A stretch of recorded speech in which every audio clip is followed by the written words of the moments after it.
Ang taus-pusong paglilingkod ay hindi lang isang obligasyon.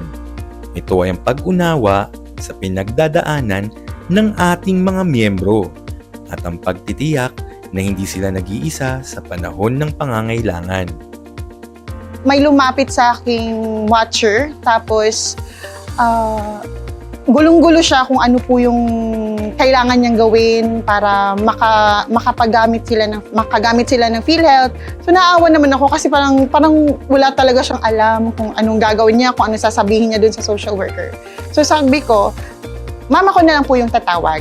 Ako na lang po yung tatawag dun sa social worker para ma-explain ko po ng maayos sa social worker. Lumapit ulit sa akin yung miyembro. Sabi niya, ma'am, maraming salamat po talaga. Tuwang-tuwa ako kasi, tuwang-tuwa siya kasi natulungan natin siya na ma-avail or magamit yung benepisyo sa PhilHealth.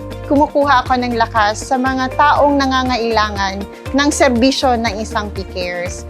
Yung taos-pusong maglilingkod sa kanila para maramdaman naman nila na nandito tayo o nandito kaming PCares para maglingkod sa kanila.